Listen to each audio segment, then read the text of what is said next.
You're listening to Thunderquack Podcast Network.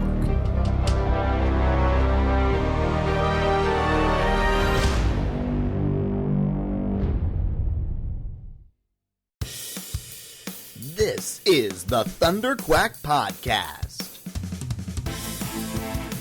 the official podcast of Thunderquack Podcast Network, where anything can happen. So strap yourselves in and hold on to your butts. It's Thunderquack time! Hello and welcome back to the Thunderquack Podcast, the official podcast of thunderquack.com, which you can get early every Tuesday over at patreon.com/thunderquack, just like our Patreon producers Brian Murawski and JJ Samuel do. Or you can wait and get it late every Friday on podcast services across the galaxy. I am one of your hosts, Michael Cohen. And I'm your other host, Amanda Conkin. And we're back. Last week we had our first episode of Metaphysical Fiction. Yeah. So I hope everybody enjoyed that. Well, actually, we're going to have like another episode real quick this coming week. Because Carl wanted to record another one sooner rather than later. And then on the schedule, you'll actually get 2 more in May. So we're like this first month, you guys are going to get a lot of them. But it'll be every 4 weeks. You'll get an off the record next week as well for Patreon supporters that are supporting at $5 or above. But yeah, lots we of got a lot of podcasts stuff coming going your on. way. Yeah. And I I think I like that there is more content than ever with me having to do less than ever. So I appreciate it, Mike. Yeah, I figured you would be down with that. It's nice. I like it. Yeah. You've been off for a week. I have. And some stuff has happened in that time. I watched The Mighty Ducks, so we're going to talk about that. But let's talk about that scene that we got from the new Ghostbusters movie. You know, the Ghostbusters movie that we should have already seen. Yes. 3 times over. And hopefully we will get to see. Actually, it's November, so I'm very confident that we'll get to see Ghostbusters in November. I don't think it'll get pushed again. Barring, the virus mutating and the vaccines not working and everything going all to hell. But I highly doubt that that's going to be the case. I'm just not ruling it out. yeah. Basically. So we got this scene, which is just it's interesting to me because it's like, is this going to be in the movie or is this just like a promotional thing? Yeah. Because it starts with Paul Rudd's character in the ice cream aisle looking at some Baskin Robbins, which is obviously just a product promotional tie-in, but is also a fun nod back to his character in Ant-Man. Because when he got out of jail, he worked at the Baskin Robbins until they fired him because they found out that he had a criminal record. Right. So so it starts with that. He grabs his pint of Jamocha and starts walking down the aisle, and we hear like a scream and like off in the distance, and he kind of brushes it off, which it's like, on the one hand, you're like, it sounds like somebody's in trouble. But on the other hand, that's how most of us would react, which is basically like, that was odd. It's definitely somebody else's problem though. Not in like, I don't think in like the mean way of like, I'm not dealing with that, but like in the I'm not qualified to deal with whatever's happening. So I should probably just go about my business and not get involved. I love that you're articulating something that I've never quite been able to articulate, because I completely understand that sentiment. Yeah. Where it's just like, there's something that you're like, like you hear a scream and then you're like, is there another scream? All right. No, someone dealt with it. Yeah. You wait. Yeah. Either they have been devoured by a monster, in which case I can't help, or somebody else is dealing with it, in which case they don't need my help. That is one of my greatest fears is being in those situations, the person that screams and then nobody comes to help. Yes. No, being the person who has to help. Oh, being the has to person who help. has to Okay. help. Yeah. Okay. Um, because I will if that's the situation, but like I don't want to. you know but in any case, he continues down the aisle, and a little package is rustling, and he goes over to inspect, and it's a little guy coming out of the Stay Puft Marshmallow bag, and as they are dubbed officially, it's a mini puffed, Mhm. uh, and then we kind of cut to a whole group of mini puffs engaging in very odd behaviors, roasting themselves over a barbecue, Yeah, making that's just themselves into so fitting. s'mores, So and fitting. and then it ends on the Ghostbusters logo, and the little piano cue, from the first movie, the little sort of thing, and it's so perfectly creepy, and I love it, and it makes me very happy, and there were a bunch of people who were really mad about it. Did Really? you see that online? No, That no, like there was I a there didn't. was a bunch of people on like Twitter and so I mean it's Twitter. There's always somebody who's mad I about was it. gonna say, yeah. But it's just like I don't understand it. There were two main complaints that I saw. One, which is somewhat valid, but also like get off my lawn.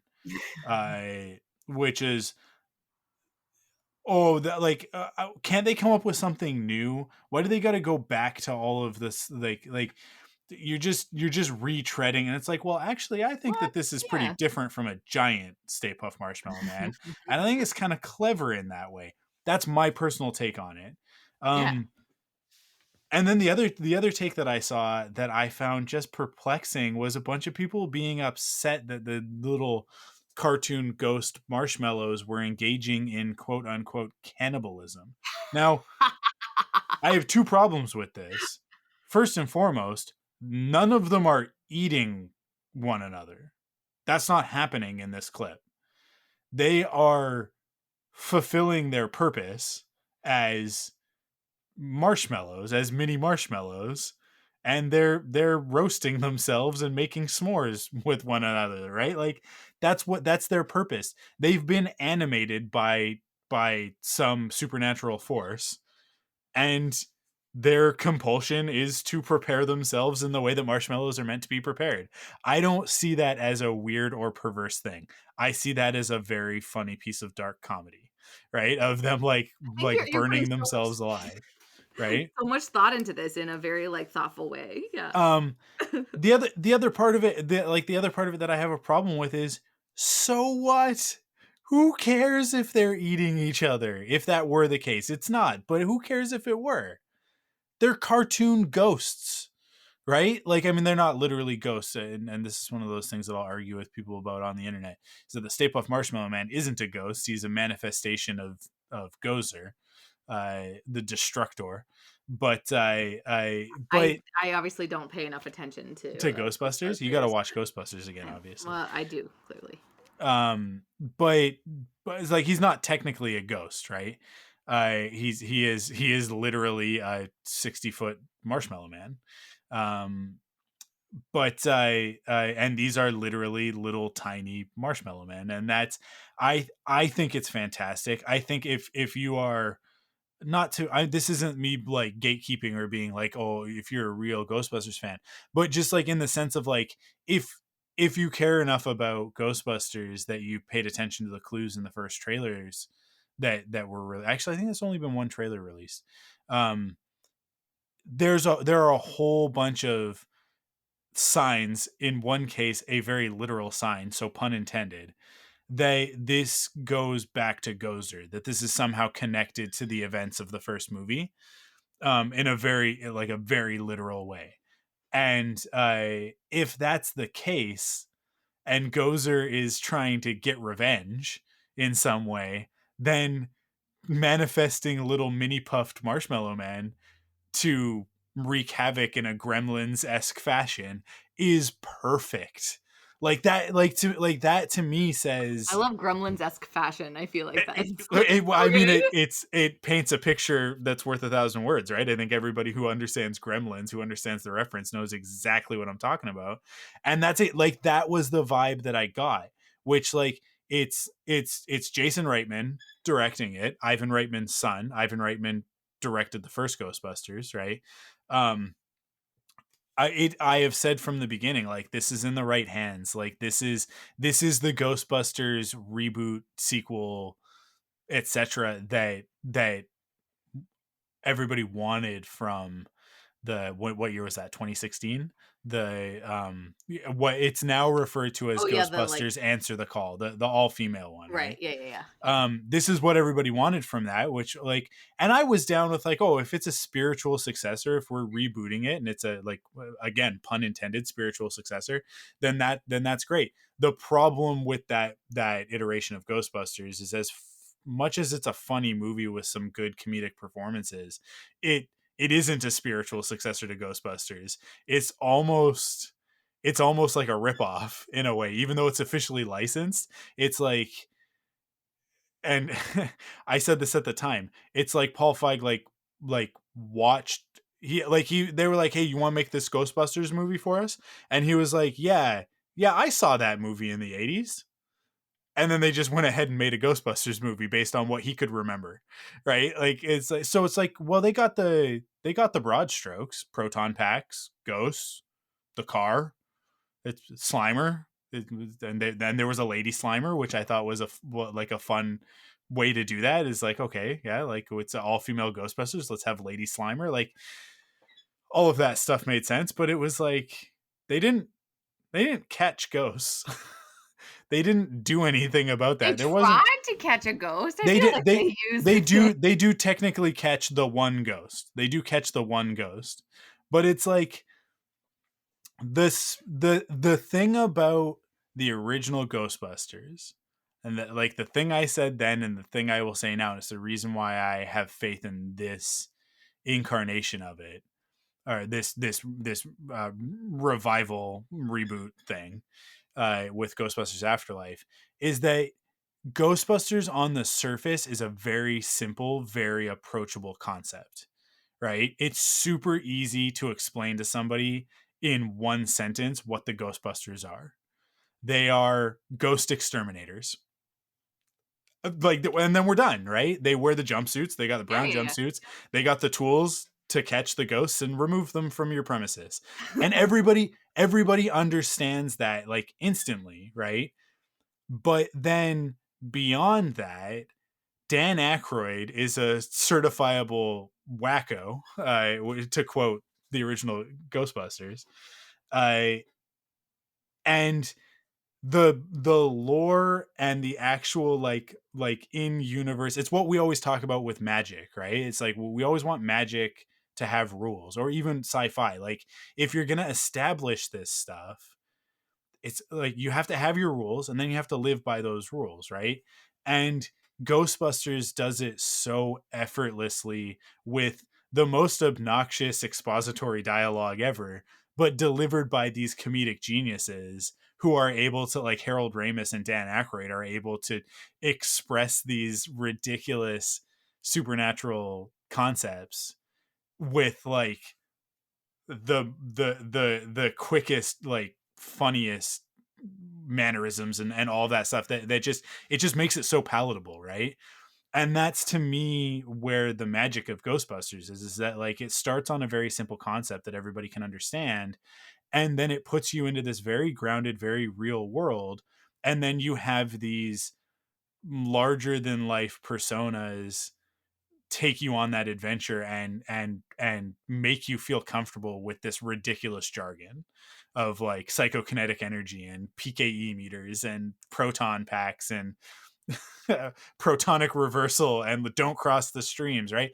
Like everything that happens in that movie is such hard sci-fi concept mixed with supernatural like mythology, and yet it's never patronizing or talking down to you or losing the audience, right? I Like feel you, like so much of the sci-fi in the 80s was like that though, yeah, right? Where it was like you can unapologetic. I think yeah, yeah, that yeah, was the where it key just to like it, right? did it, yeah. Like the And like the Aliens franchise, I can yeah, like is absolutely. similar, right? Yeah, And it just absolutely. Totally. Within a like a very different type of genre, within first a horror movie and then action, but yeah, like explaining those concepts of like when they go onto the alien ship and they're like, what was this guy? I don't know, he looks like some kind of navigator.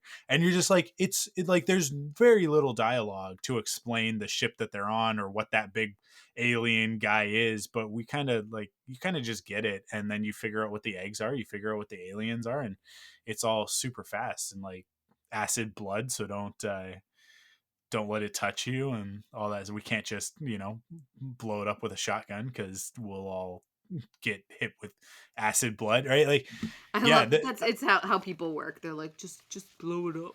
Let's just yeah. blow it up. But yeah, like to me, that 2016 version, it it was it was completely missing that component of it, like the and it's so weird to me because like the first Ghostbusters has it, the second Ghostbusters movie has it as well, although it's not like I think the thing with Ghostbusters 2 is that they just retread the same ground, and not in that like they go back to story elements from the first one. They literally just tell the same story again, they just have a different bad guy, so some stuff is different and some character moments are different, but like the larger beats are almost exactly the same, right down to like, like in the first movie they get arrested because the uh, environmental protection agency guy Walter Peck, they come and they shut down the grid and the building explodes and he has them arrested, and then the mayor is like, no, give me the Ghostbusters, and they come out and then they go and they save the day, right? And then in the second one, the guy that works for the mayor has them committed because they're covered in the psychokinetic slime, so they're acting ridiculous, so he has them committed. And then the mayor is like, why did you have them committed? Get me the Ghostbusters. And then the Ghostbusters come, and then the mayor says, go save the day. And then in the first Ghostbusters, the bad guy is a 60-foot marshmallow man, and the second Ghostbusters, the good guy is the Statue of Liberty marching down the streets of New York. It's like, What? I do not remember these movies. I feel oh really? like I think I feel like you need to rewatch the Ghostbusters movies. I think I do. I will that's let the you in idea. on a little secret. Kara absolutely loves Ghostbusters. As a matter of fact, tonight she is in her Ghostbusters pajamas. She loves the Ghostbusters. Like, we've watched Ghostbusters 1, I think probably about 4 times. And Like the original the Ghostbusters. original Ghostbusters movie. Nice. And like this kills me. I don't have the, I don't know what it is. I don't know, whatever it is, I'm lacking it to watch the most recent Ghostbusters movie with her, which I'm sure she will enjoy because Have you she's never not. have you never watched it? No, I watched it. I've seen it the one time. I saw it in the theater, Oh, and okay. I haven't watched it since. And like I can say good stuff about that movie. Is like one of the great things about it is that, especially in that 3D experience in the movie theater, there's the moment, the first time that they use the proton packs like to actually try and catch a ghost, the big Yeah. green dragon ghost in the rock show or whatever. And they did this awesome thing where like the movie is presented in like an anamorphic widescreen format, so it's got the black bars on the top and the bottom even in the movie theater, right? Because it's not 16:9, it's the 1 to 2.4 or whatever it is.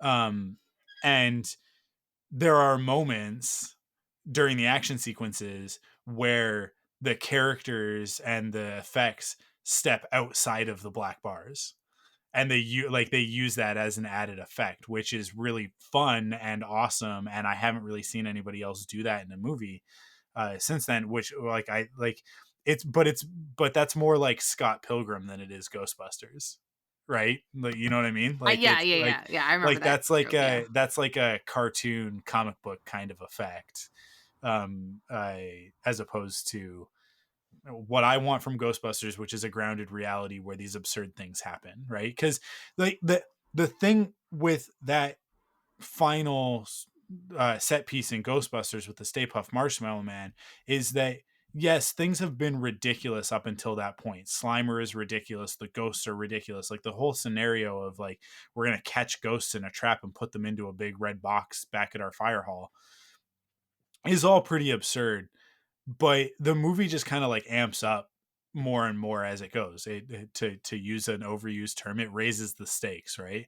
But it also raises the absurdity level as the movie goes. And we get to the end of it, and the only reason that the Stay Puft Marshmallow Man can work is, and why we buy it and why it can be scary but funny at the same time without breaking the movie, is that the movie is so grounded. The characters are so grounded. And like Peter Venkman and Dana Barrett are like such real people that when you get there and he's like, yeah, of course, a 60-foot tall marshmallow man, right? Like you just kind of, you go with it. Mhm. But the problem with the 2016 one is that it never grounds itself. It's cartoonish from the beginning and all the way throughout. So when we get the bad CG giant ghost, the ghost from the Ghostbusters logo basically coming out and attacking, it's like, okay. And it's not that it's bad, it just carries no weight. For me, like that's Right. my experience of it, is that like to me it's like it's just empty. And like that, the whole movie is just kind of empty to me, because it's like I say, it's on the surface it's got everything you need for a Ghostbusters movie, but then I get to use more Ghostbusters analogies. It's like it's like a Twinkie with no filling, right? Like all of these references I know are going I was way gonna over say, your is head, that? I was Amanda. gonna say, I don't know But the Twinkie one. Is that a Ghostbusters analogy? Like, I've it never. is. It's a reference to Okay. the first movie. I But yeah, it just like, I don't know. Actually, it's even referenced in the in that scene, because as Paul Rudd is walking down the junk food aisle, he looks and he goes, I think he says vanilla, red velvet, and then he chuckles to himself, blue velvet. Okay. Because Blue Velvet is also a movie. It's what's his face, the guy who made Twin Peaks. David something. Yeah, Blue Velvet is like you wouldn't want to Oh, name your product Blue Velvet, but um now I'm upset that I can't remember his name. yeah, it's like on the tip of my tongue. David Lynch. You had There the you first half of it. go. Yeah, You yeah, did it. yeah. Um, we were both there. It's just 10 Took o'clock at me. night. Yeah, yeah. But yeah, like, and the joke there is like, I think he's referring to Twinkies, because I think that there's a Blue Velvet, I like a blue Twinkie Ghostbusters tie-in of like they've got Twinkies, because Twinkies are a part of the first movie, like is a joke in the first movie, and so they've got like a Twinkie tie-in where it's like a blue Twinkie, I think the cream in the middle is supposed to be green, so like Slimer. Ew. But yeah, so yeah, which like I'm sure it'll just taste like a regular Twinkie, but then I man, I haven't had a Twinkie in a really long time. When's the last time you had a Twinkie? Oh, years. I Like couldn't a tell you. decade, I right? couldn't tell you. Yeah, yeah, yeah, yeah. Oh, Yeah. at least. I don't think I've had a Twinkie since I've been in Vancouver. But here's the thing. This is what promotional tie-ins work on me so well, because when I walk into a 7-Eleven and I see a Ghostbusters Twinkie, I am absolutely buying a package of Ghostbusters, because you get 2 Twinkies usually in the package, right? Yeah. I'm going to get that package of Ghostbusters Twinkies, and I'm going to go home, and Cara and I are going to have Ghostbusters Twinkies while we watch Ghostbusters. That's going to happen. There's no I mean, that's what it's denying that. for. That's what the That's what they want. promotion is. They want you to Yeah, do that. exactly. So, But I just, because I'm a 90s kid, I think it's like that stuff just gets me. It's like, oh, if it was advertised in a comic book, I wanted it. It doesn't matter how practical it was or how weren't you garbage almost it gonna was. buy the like Baby Yoda macaroons? Well, That no, were I so. would. I mean, like, if they didn't get, you were the one who was almost going to buy Oh, them, maybe it was. Maybe I'm because complete. I'm not spending $50 American on macaroons that have been frozen and shipped to me. I mean, that's fair. No. I don't even like macaroons, so I would never do it. But yeah. I love. Oh yeah, no, it was me because I'm like, I love macaroons, man. Yeah, it was Maybe definitely this is you. the last time we sort of talked about like branded merchandise Yeah. and about like snacks and treats and stuff and how it's like a very specific. But I'll It's a buy very it. But I will definitely buy like a $2. I assume that Twinkies are like $2 or $2.99 or something like that for a package of 2 Twinkies. I will definitely do that just so that Cara and I can eat weird blue Twinkies with green filling, and watch a Ghostbusters cartoon or something, and have that experience so that I can have a memory with my kid that she'll probably forget. But I'll be like, hey, you remember that time? And she'll be like, leave me alone. When she's a teenager. Get out of my room, Dad. God. Yeah, exactly. It's just like a random Tuesday night in the year 2030, and I'm just like, hey, remember when we had those blue Twinkies? That was pretty great, huh? She's like, go away. I'm talking to my friends, and there's like holograms in the background. And I love it. I just slump away and go and sit and plug my brain into a video game. I don't know. I don't know what the future is going to be. Man, that's the future, man. No, Yeah. I hear it. Look, in 1990, we thought that we would have hoverboards and Did we? Did we think we were gonna rehydrating have pizzas hoverboards? and flying cars. So I don't know. I mean, some people thought that we were gonna have those. I don't know if I did. Well, Back to the Future 2 told us that we were going to have them in 2015. And it's now 2021, and I still don't have a hoverboard, and I'm still really pissed off at Robert Zemeckis because it's his fault. It's fair. Hard life. Yeah. So Ghostbusters Afterlife. I don't know. I mean, I feel like we're on the right track with this movie. I don't want to get my hopes up too much because I don't want to be just destroyed by it. But if it's anything like Solo, which Solo was written by Lawrence Kasdan, who wrote Return of the Jedi. He wrote Empire Strikes Back, Return of the Jedi, and The Force Awakens. But it was co-written with his son John Kasdan, right? So, and Solo is my favorite Star Wars movie because it absolutely understands the subject matter from the perspective of a kid who loved Star Wars and wants to tell a Star Wars story.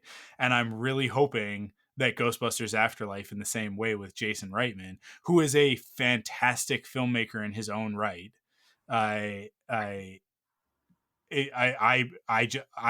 want to believe that he wants to make, like, he wanted to make this movie to not like set things right, but just to be like, there's still life in this. There, like, we can still tell stories with these characters in this world, and don't let the flop, because the 2016 Ghostbusters didn't go anywhere, right? Like, there was no.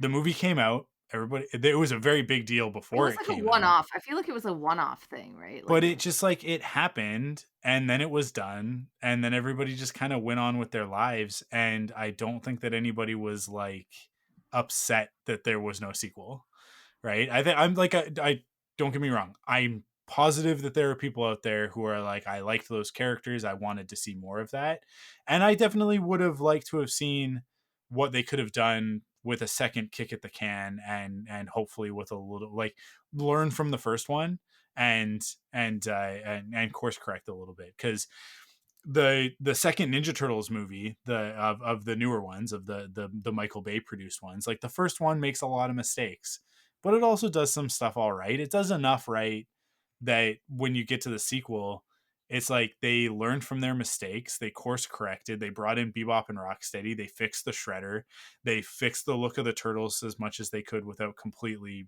retconning the way that they looked. And I think it worked. Like, The second Ninja Out of the Shadows is an awesome movie.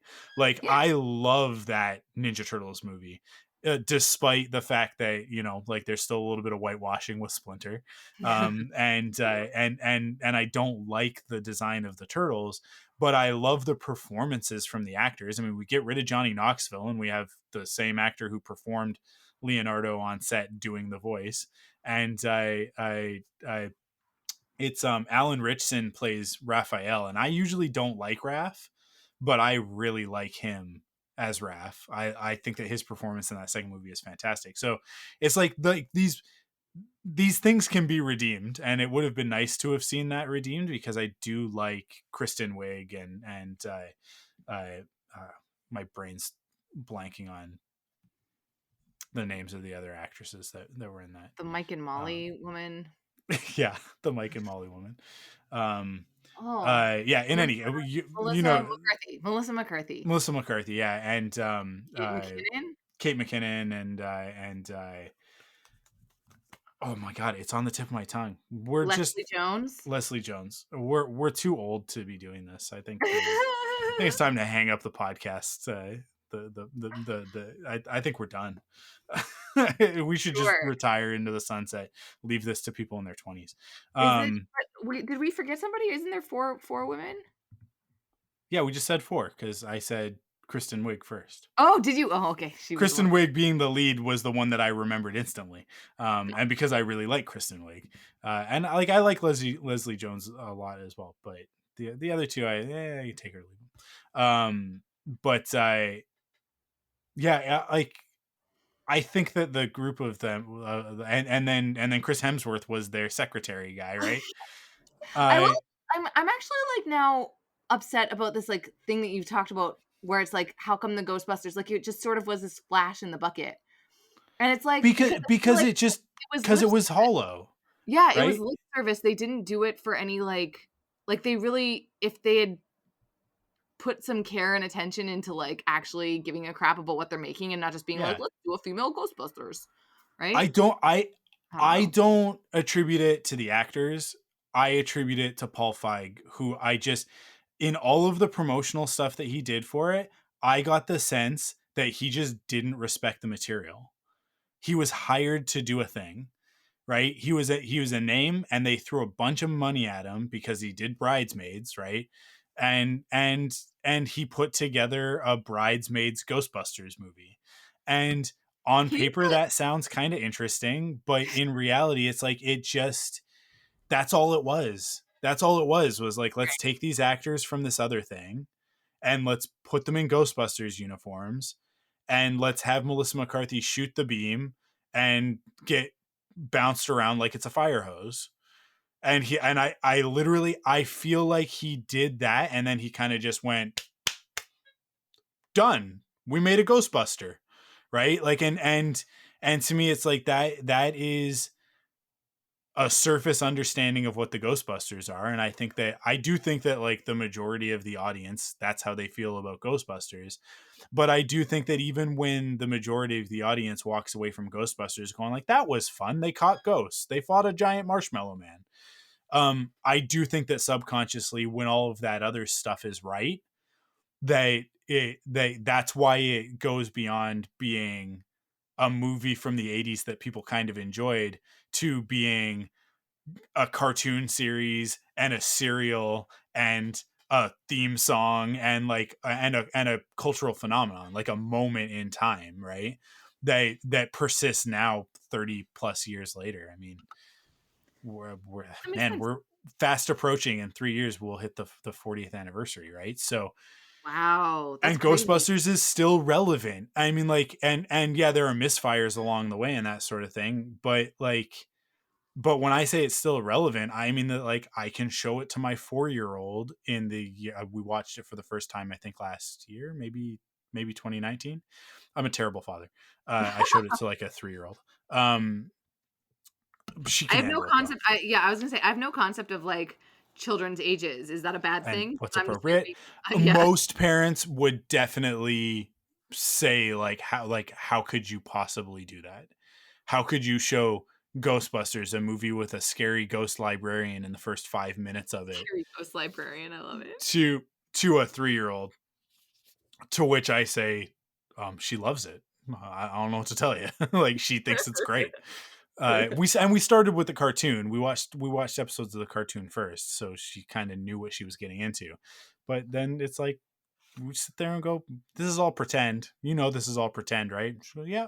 And then we watch the movie. Spiders on her shirt. right? That's Well, that was a miscommunication. That you have to pay the dollar or the $10 in order to hear that whole conversation. That was all from right. Yeah.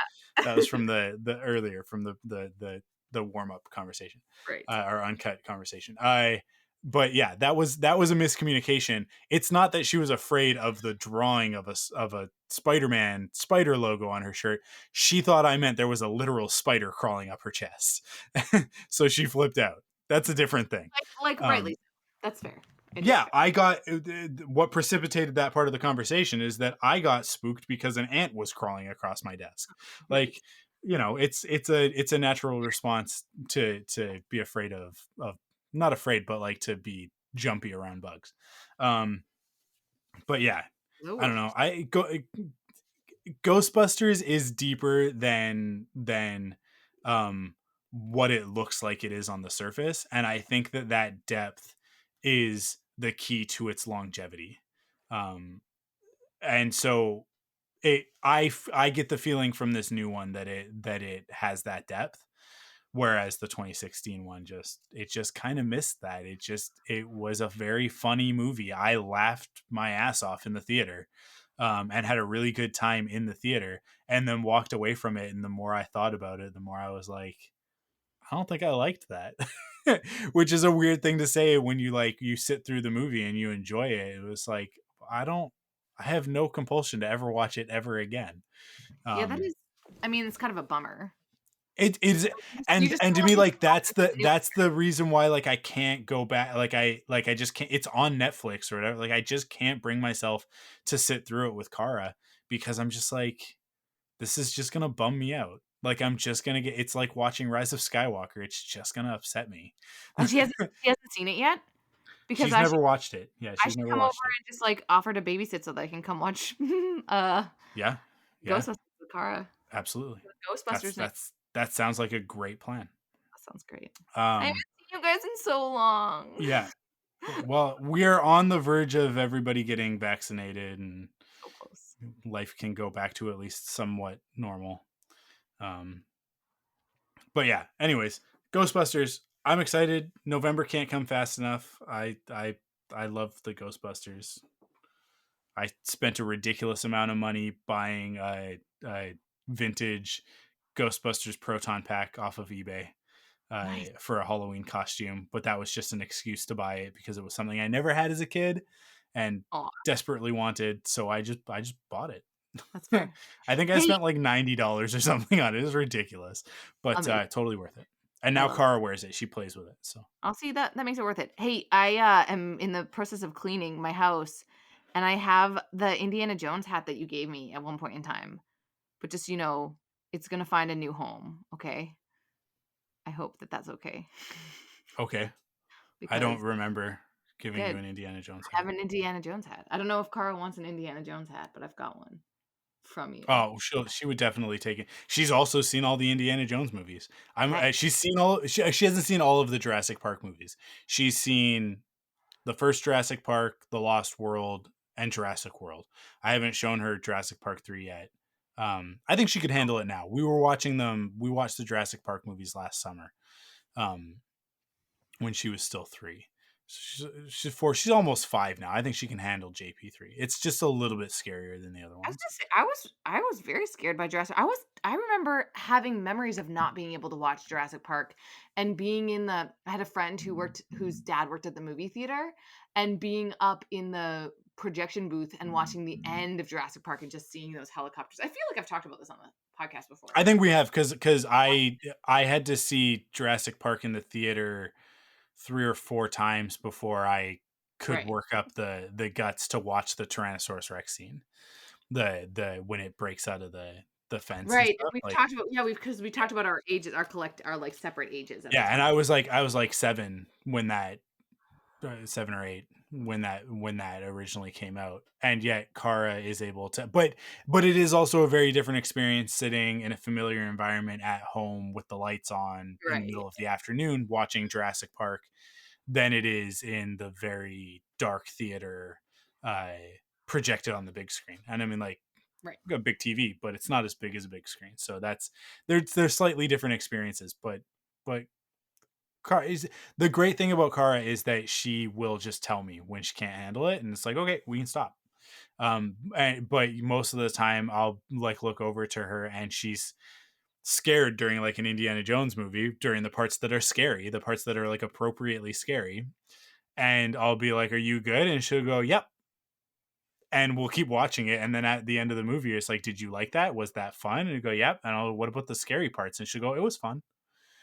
So like Temple of Doom, when there's the bugs, I in that sequence, which is very scary, and then the person gets their heart ripped out of their chest, and the heart's I do still not beating remember. when it bursts into flame. I've shown this movie to my 4-year-old recently, uh, and I would say, like, while watching it, that was one of the movies where I like looked at her and this is happening, and I'm like, "Are you good?"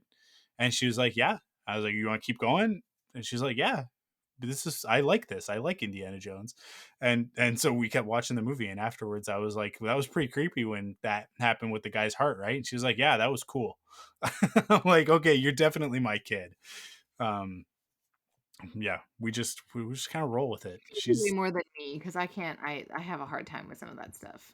So She's I don't know, she's just she's an incredibly media literate 4-year-old, which I'm very proud of.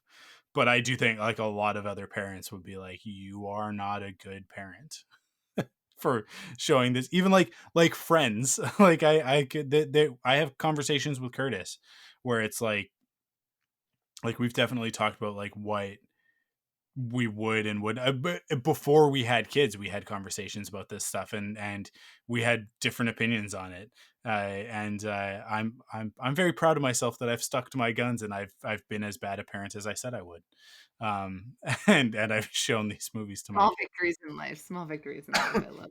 The worst thing is that Cassie is in the room when we watch these movies. Oh, She doesn't really pay attention, like she just kind of does her own thing. Like she we watched Ant-Man and the Wasp on the weekend, and I and Cassie's just walking around the room grabbing stuffies and dancing with them and stuff, and you're just like, you don't, this is not. But I also, is it in their personalities, like I don't think that Cassie is gonna sit and watch movies with me in the way that Kara does. She just has a okay, yeah. very different personality in that way, where like Kara and I could sit for 4 hours and watch, or probably longer, and like an afternoon, and watch like 3 or 4 movies, or like two or three, 3 or 4 movies. Um, Before she would be like, "Let's go do something else." But with Cassie, it's like you can't get Cassie to sit still at all. And I at the age that Cassie, because Cassie's approaching 2, I had taken Kara to movies on our own several. I mean, I think I've talked about this as well. Like I took her to the Muppet movie when she was like a year old. And the Muppet movie is a slow movie. It's fantastic and I love it. And it can't be, you can't really consider it that slow, because at any given point in that movie there are puppets on the screen. They're not puppets, they're Muppets. It's disrespectful. I shouldn't speak that way. How But dare you? like at any point in time in that movie there is definitely a green frogman talking on screen. So, when you're a year old, I think that manages to keep your attention to a certain degree. But it is a very slow movie. It's not like a modern Muppet movie where it's like there's kind of a joke a minute. Like and some of the jokes are a little bit more head scratcher jokes than than in modern stuff. But yeah, she sat through that movie, and it wasn't until like the last 15 minutes that she started to get antsy, and I just took her out of her seat, she was in her stroller for it, and put her in my lap, and then she just sat in my lap and finished watching the movie, and it was like, okay. um But I feel like you put a lot of time and intention into like grooming her to watch movies with you. Because I remember you like, yeah, definitely, but like I have attempted to do the same thing with Cassie, and it's just like not gonna happen. It's just like, no. fair. Because I just think like it just, there's something in her personality that she's just not as interested in sitting and watching even a short TV show. She wants to, even when it's something that she likes, like she really likes Mickey Mouse Clubhouse. It's very cute when you ask her to say "Oh Toodles," which is a thing that they say on that show. And Mickey Mouse Clubhouse is like Blue's Clues, where it's like interactive. Oh, okay, gotcha. Like there's call outs and stuff. And one of the things is like, we got to get Toodles over here. Everybody say, "Oh, Toodles." And Cassie goes, "Oh, Toodoo." And it's adorable. And it's the greatest thing ever. But she's doing that. She's stopping what she's in the middle of doing to say, "Oh, Toodles." So it's very cute, but she doesn't, it's not like she sits, unless she's very tired. It's not like she sits and like is like zoned in like Kara. Like with Kara, it's a bit of a problem sometimes, and it's like, okay, no more TV today, no more screen time. But yeah, you want to talk about Mighty Ducks now? Do I? Man, Ghostbusters and Mighty Ducks. It's a good podcast today. Yeah, I feel like everything from when we were kids is just being brought back, and it couldn't be better. And yeah. thankfully, a lot of it's actually good. I mean, like there's also some real stinkers, but yeah, I just watched the first episode tonight. All I'm gonna say right now, and then I'm gonna let you take over and you talk about it for a bit, is it's phenomenally well written, and I loved it. I Yay. absolutely loved it. So you take it away. You give me your thoughts. I don't know if I talked a little bit about it last week. So I did try to turn it on again today, and then I was like, no, I'm gonna watch John Oliver instead. So I almost watched the second episode, but I didn't quite yet. Those are So two very different flavors. they are. I was That's very like I almost ordered hamburgers from McDonald's, but then instead I decided to get Mediterranean food. yes, you know. It's like, Sometimes okay, it's a bit of a left turn. You were for you until you start it. Anyways, the moral of the story is I wound up not watching the second episode. But the first one, I think I had chatted a little bit that I feel like there's enough nostalgia in the essence of how it's written. So exactly, we were talking, I guess maybe this was in the pre-podcast. We were talking a little bit about like stuff that has like the flavor of something like John Hughes era type stuff. And I feel like there's like a texture to media like that. And it's really doing a great job of, I think, being really wholesome in a 90s sort of, or 80s or 90s way. And it's like definitely 90s, because I just watched instead of watching Game Changers, which is the new series, a little while ago, I decided to watch the first two movies. Nice. And the first movie is the quintessential 90s Disney movie. It is everything that a 90s Disney movie is supposed to be. It's like you've got your representation, you've got quirky kids, you've got a reluctant adult figure who has to hang out with these quirky kids, who grows to love them by the end. You've got some sort of an anthropomorphic animal involved. Wait, it was an anthropomorphic animal? Well, yeah, the duck logo, like they're the Mighty Ducks, and then they quack, and it's the flying V, right? Like there's a motif there. It's Disney. Yeah, you've got the Obi-Wan Kenobi mentor in there that helps the adult find their way. There's a moral to it of like that someone's divorced. Yeah, It's the 90s.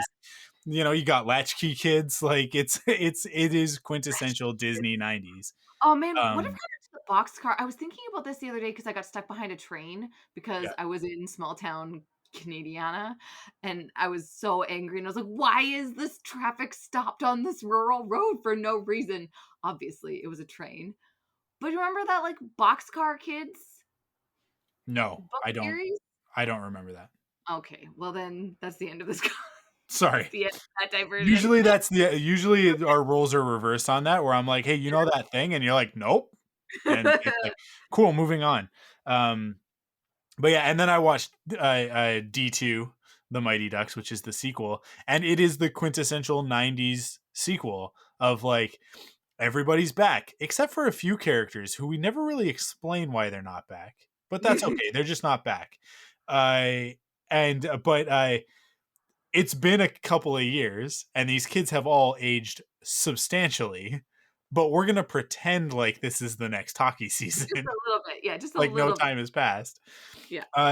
And it's gonna be way edgier and way cooler and more radical, and we're gonna use a lot of neon in this one, and Radical.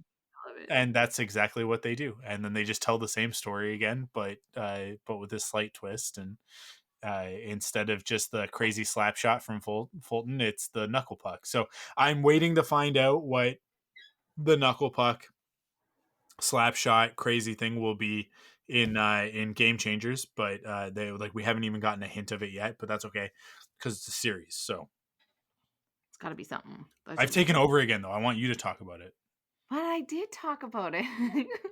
This podcast is mostly me just saying things now and then you being able to talk about it more so. But that's the stuff that I like about it. And I did watch, so just I straight on did like start the episode today, and then I was like hard turn. But like in the second episode, I don't know the names of any of the kids yet, but like the little kid podcast guy is like my new and soon to be best friend, and I'm kind of like just like that kind of vibe. I don't know what you thought about those two kids, like the like sort of like nerdy next door neighbor. I just think that that kid is a genius. It's so great. He's so good. He's so good. The podcast kid, he's so good.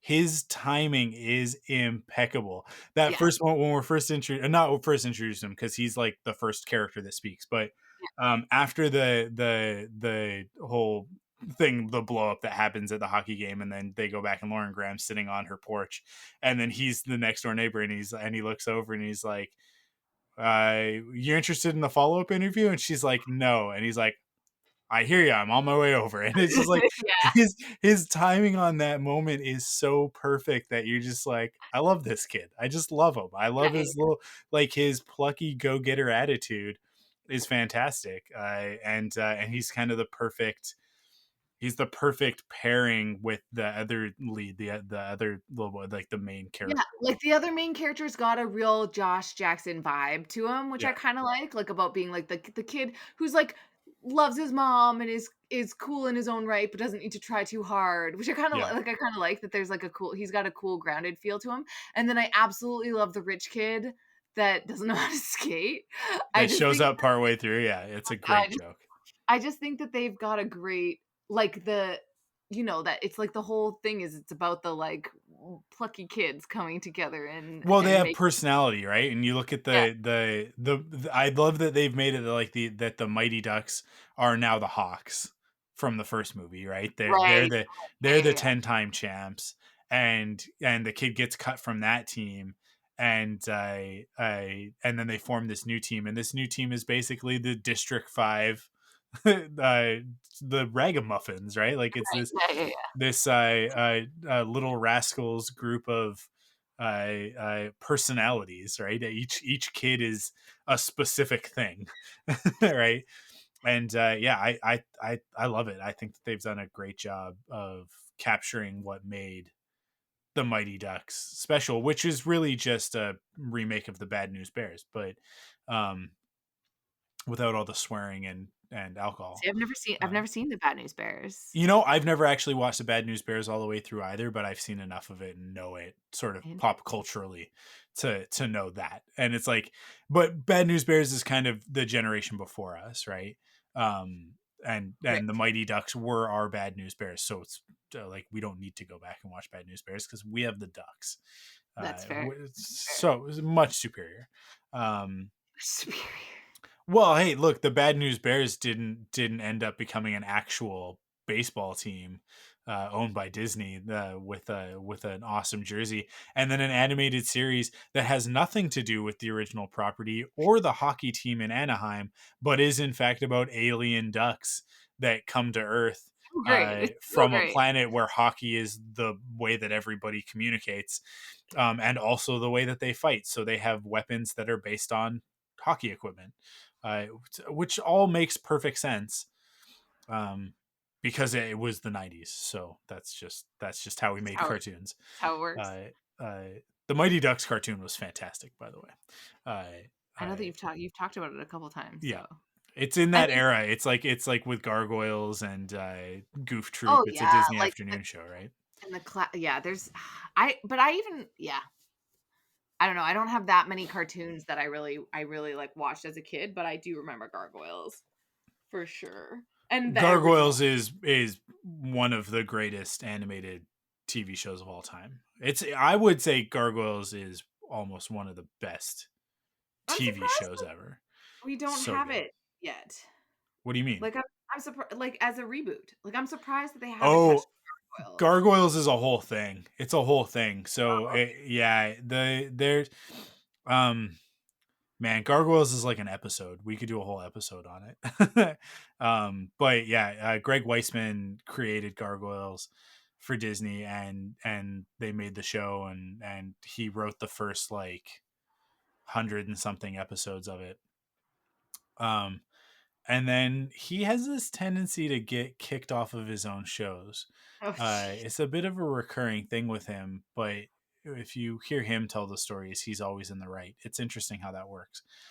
Because he was also one of the lead writers on the first season of Star Wars Rebels, and then he just kind of unceremoniously left that show, and nobody really talks about why, but that's fine.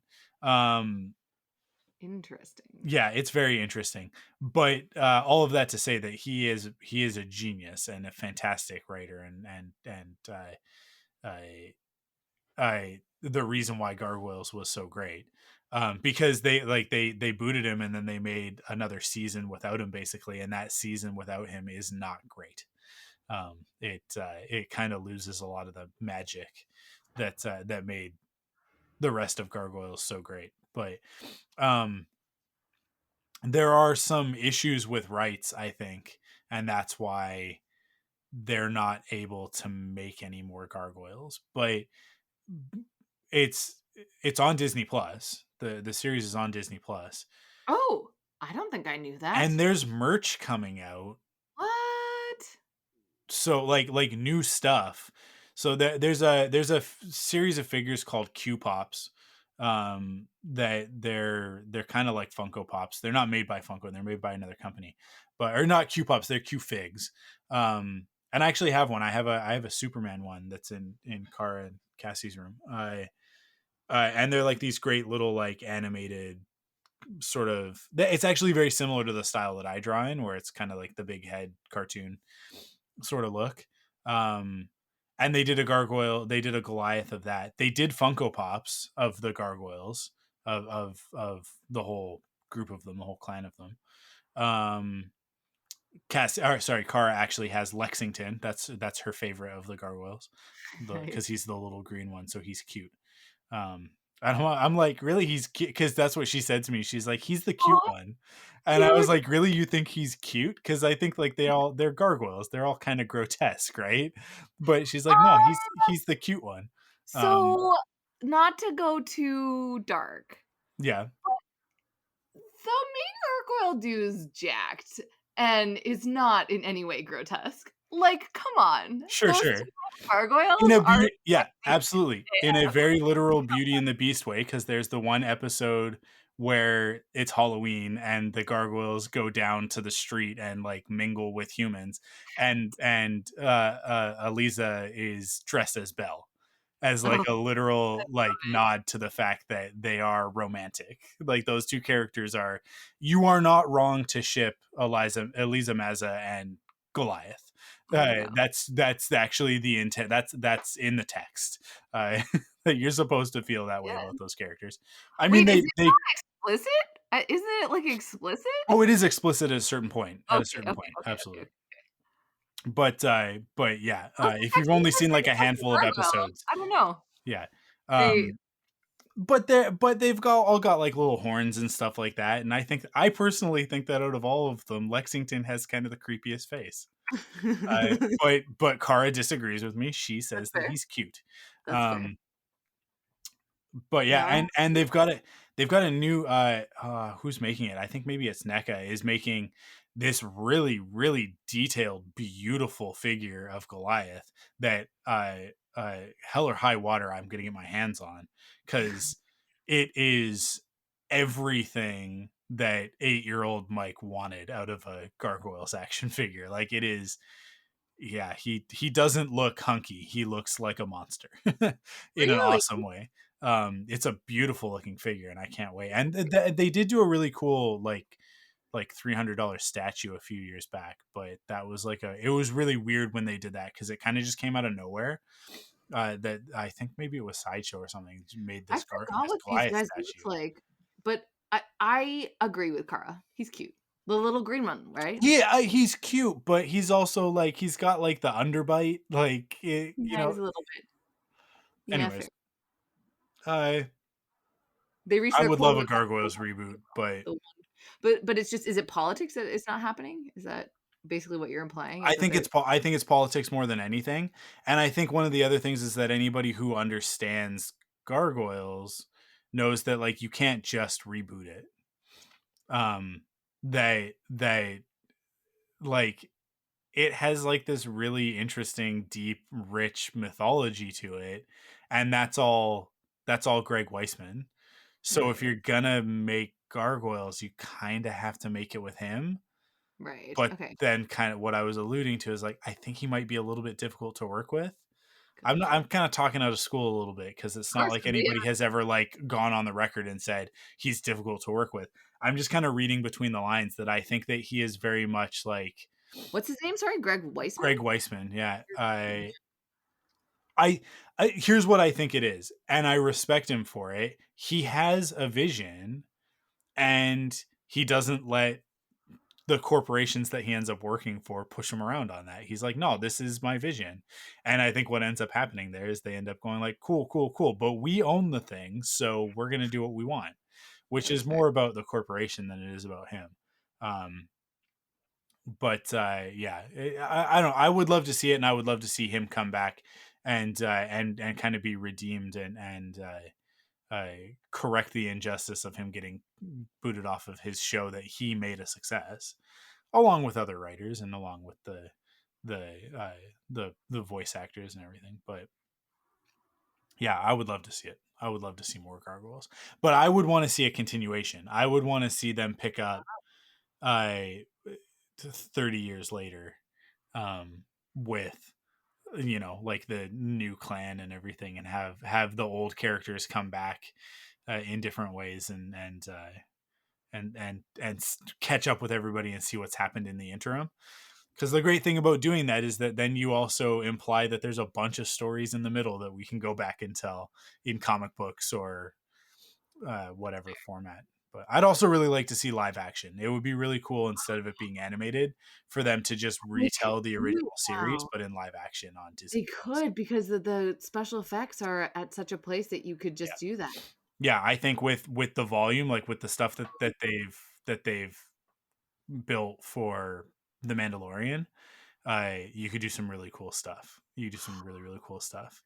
Uh, Okay, so this is like a real big detour, but if you could adapt one property, like, because I've been thinking about this a lot. Like, there's a lot of people that I'm like, how do you just get the ability to adapt properties that have existed forever? And it's like people just pitch, right? They pitch the properties and they're like, yeah, I am the right voice for this property. And it can be anything. It can be comic books. It can be, what would be the property that you would be like, you know what, I want to do this property? it's a little bit late for it to be like the market doesn't really care about vampires anymore.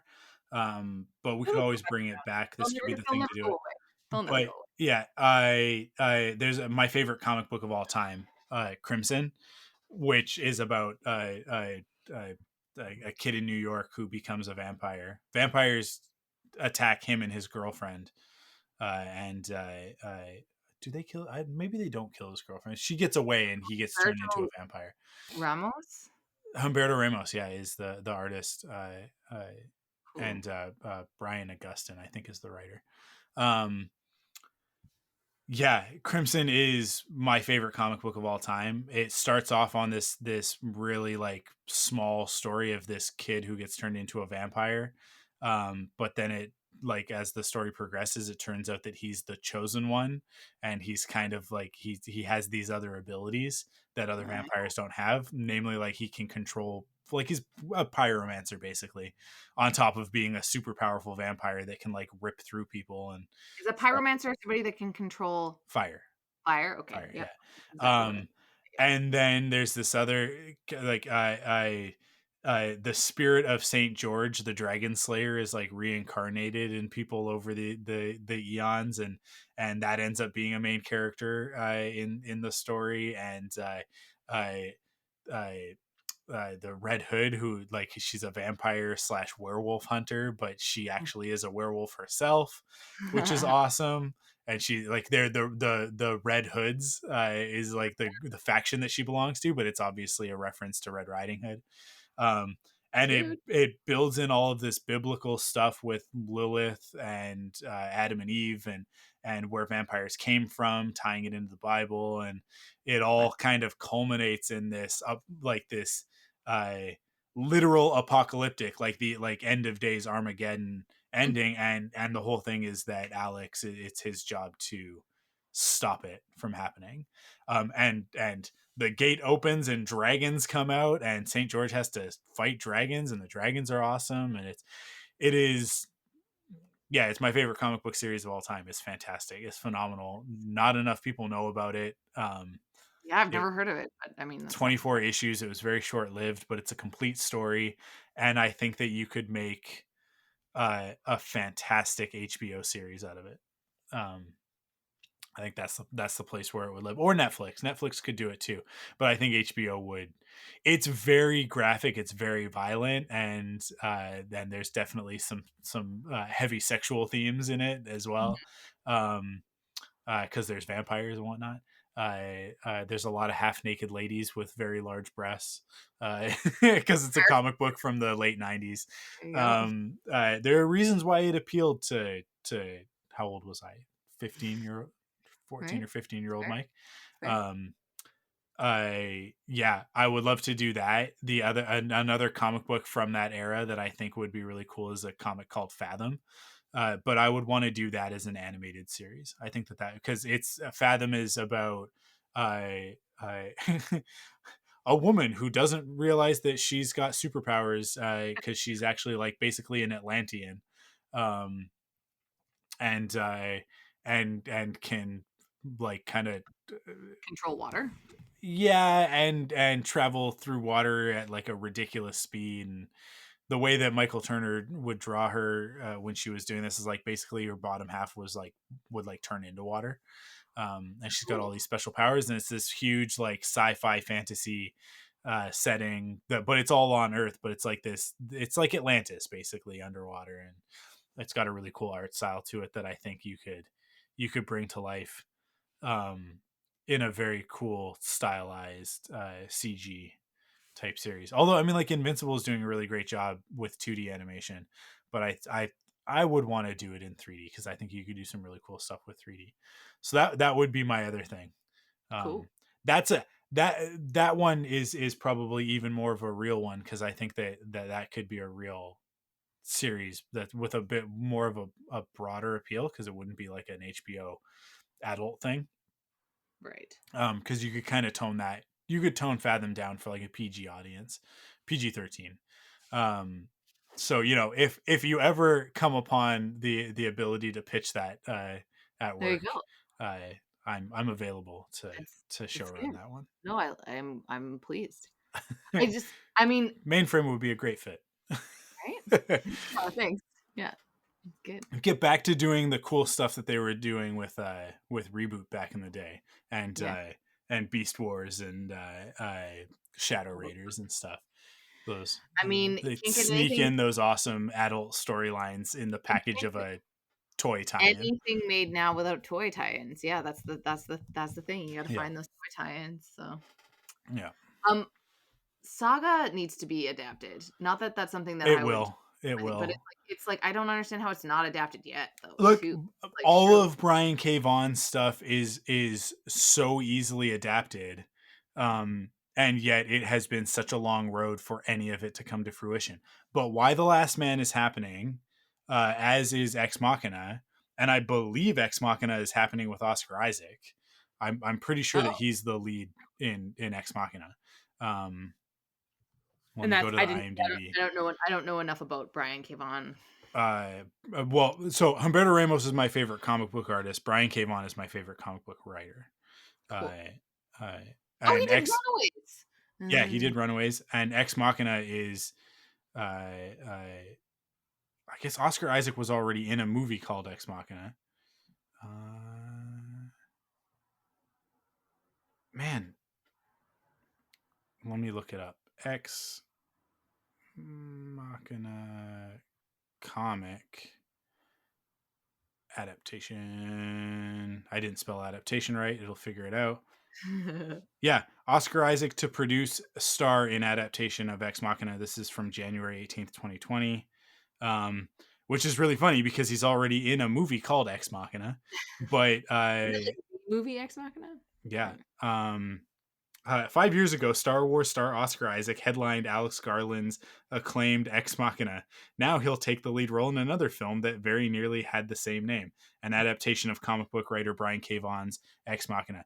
But I think they're going to change the title to The Great Machine, which is the name of the superhero that from Ex Machina. But the comic book was called Ex Machina. Cool. Wow, yeah, he's been doing this for a long time, but that's like an older, like it's from 2005.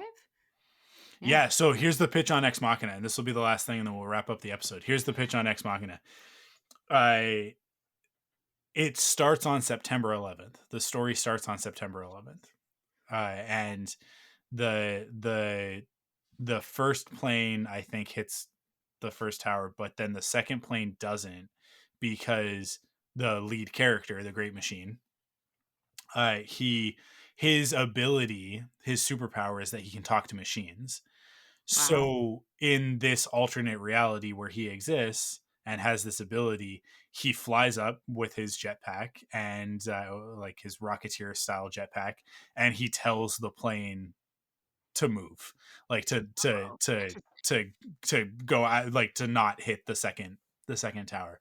So so in this alternate reality, the second tower is still standing, and and that plane never hit, and all those people are saved, and then a few years after that, he ends up becoming the mayor of New York as a result, basically. And then all this crazy stuff starts happening related to his previous superhero career, and he has to kind of balance sorting this out, and because he kind of says like I'll never be a superhero again, sort of thing, and so he has to balance that with like, but he's also the only one that can stop these people from doing the bad thing that they want to do. Oh yeah. So yeah, that's the pitch on Ex Machina, or as it'll be called, The Great Machine. Yeah, I mean, like, I think at this point everybody knows Oscar Isaac. I'm in. One of my favorite comic book series of all time by my favorite comic book writer. I'm in. Like, that's it's. But these also, Brian, is he Canadian? Because I'm just looking, like, Fiona Staples is Canadian. The person like that works on Saga with him. Yeah. And I feel like I don't remember if Brian K. Vaughan is Canadian or not. He might be. Wikipedia is misleading because it says him and his wife, and then something from like Toronto or from like Ontario, and I'm like, wait, so is it him or his wife that's from Ontario? Vaughan and his wife, a native of Ottawa, Ontario, Canada, and playwright, live in Los Angeles and have 2 children. So it's like Vaughan and his wife, a native of Ottawa, Ontario. So I'm like, wait, is his wife the native of Ottawa, Ontario? Because why would you put that in a... Well, okay, but also, see, you got to use more than just the paragraph written on Wikipedia. If you look at his little profile section, born Cleveland, Ohio, so he's American. His wife is Canadian, then. His wife is Canadian. Yeah. That's so weird. It's such a weird way to put that. Anyways, yeah, well, Fiona Staples. Wikipedia. It's from Canada, which I think. So his Saga has like a Canadian like history. Yeah. Anyways, Saga will eventually get adapted somewhere along the lines. I'll bet you anything. But okay, everybody, earmark this episode. Somebody write this down somewhere. I bet you anything that Saga will be an animated series on Amazon Prime within the next 5 years. Interesting. Um, I feel like it's not bold enough to do it animated. I feel like they should try to do a live action version of Saga. I think that the budget to do that series live action would be so astronomical. Disney is the only one who could do it, and Disney will not do that because there are a lot of genitalia in Saga. That's fair. And not like, not in like a ooh that's sexy kind of way. At times like in a very like, oh wow, I kind of wish I didn't see that way. Yeah. Intentionally. I mean, like, because there's one moment where there's just like a giant monster alien guy, and I believe it's blue, and it's just unsettling. It's unsettling. Yeah. Saga. This is the thing with all of Brian K. Vaughan's stuff. It's like all of his stuff starts really great and then just kind of like fizzles as it goes. He just can't stick the landing. He just can't stick the landing. So like, Why the Last Man, fantastic series. I have all of like the hardcover, the big oversized edition hardcovers of it. I've never read the last 2 volumes. Fair. Because like I have them, they're sitting on my shelf. I've just never read them because it's like, well, if I was going to read them now, I'd have to go back and I'd have to read through all of it. And I don't want to read through all of it because I know where it goes and it's just not satisfying by like the point where I dropped off. It's like, and it's like, well, there's an ending to it, but it's like, yeah, I don't know if I can be bothered. And then with Ex Machina again, it's like both series went on too long. To the point where it's like, where you're like, dude, wrap it up, like get to the point, like, well, like where are we going with this? So I've never finished either series, despite the fact that I own the complete sets and love them. But that's Brian K. Vaughan, and I just accept that. And Saga, I've got like 8 issues. Probably more than that. I've probably got like 10 or 11 issues. They're on a hiatus right now. And like they haven't said when they're going to come back and finish it, but it's like, I'm like, yeah, I'm fine with that. Cause at the point where I was at, it's like, you guys, you're not getting to the point. And as much as I enjoy these characters, like I also kind of don't to a certain degree, cause they're a little bit obnoxious at times. And you're also just kind of like, where are we going with this? What does any of this mean?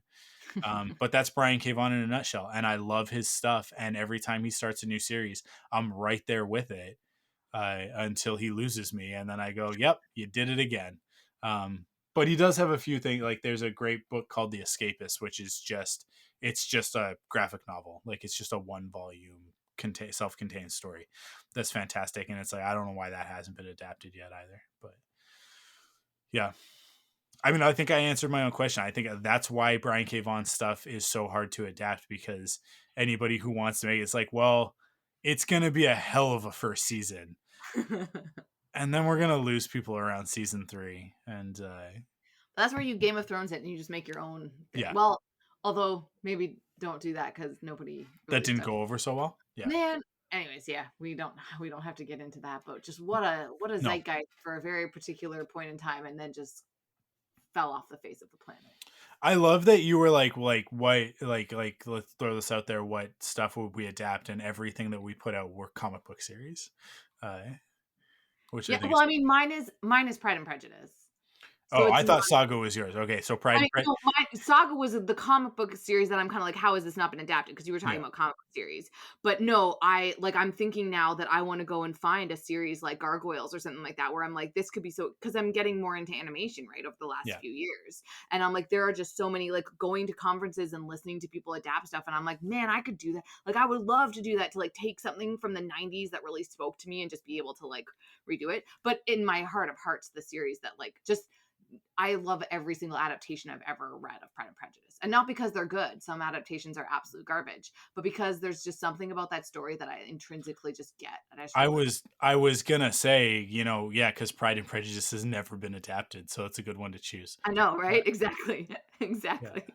Which is why I'm like, it's not as interesting as like saying wait, I have a genius idea. What if we did Pride and Prejudice, but we added zombies to it. Whoa. I bet no one's done that. Uh, I think Pride and Prejudice has been done to death. It has. And it's time to move on. Well, sure. But I will still read them all. I'll read them all. I would love to do some Shakespeare stuff, like to adapt from some Shakespeare. I actually really want to tell a version of King Lear from Cordelia's perspective. But I know that like anytime you try to do that, I actually had this terrible thought. Okay, now I'm just diverging, where I wanted to make a superhero series where it's all Shakespeare characters. And I'm excited, and I've started it. None of the men make very good superheroes. Yeah. All the female characters in Shakespeare are way better than the men, because all of the men are whiny babies. Can I tell you something about Gargoyles? For Macbeth, that would be the best. He would be the best villain. Gargoyles turns a bunch of Shakespearean characters into characters in Gargoyles. You know that, right? No, I forgot. Yeah. Like, wow. Macbeth is a main character. What? Yeah, like he's one of the main antagonists of the entire series. Yeah, I remember this. Then the back of my brain or something. What are they called in Midsummer Night's Dream? The fairy people, right? Yeah. Like Oberon and Puck, like they're all characters in Gargoyles. Amazing. That's the mythology that he built around those characters. It's like the Gargoyles are kind of his own thing. The stone by day, warriors by night, that whole thing, that's his. But then it then blends it with Arthurian legend and Shakespeare. Nice. And that's the mythology of Gargoyles, and that's why Gargoyles is awesome, because it's like these three things come together in this very weird way, and Disney made it, and you're just like, huh, what? And it was a Disney afternoon series. Like it Gargoyles should not exist. It shouldn't exist. It, by all accounts, like that. Yeah, I like that we brought it full circle. We talked about Shakespeare. There you go. Always. We went on a crazy tangent. But that's great. I think that's it. I think we're good. I think we did it. Nice. We did it. Sounds good. Well, thanks everybody for listening. We'll be back with another episode of the Thunderquack podcast in a couple of weeks, but I'll be back next week. You'll get 2 episodes of me next week if you are a Patreon supporter at $5 or above, because you'll get Off the Record, which is the solo one that I do, where I kind of go off a topic that's given to us by Patreon supporters. And then I'll be back with Carl with another episode of Metaphysical Fiction. I think the plan is to do not WandaVision, but to do Wanda Maximoff, because we're going kind of character by character. So cool. I think that's our plan for the first episode, is to do Wanda. Yeah, so I'll see you guys next week, and Amanda, we'll see you in a couple weeks. Yeah. Stay safe, everybody. Wash your hands and be kind to one another.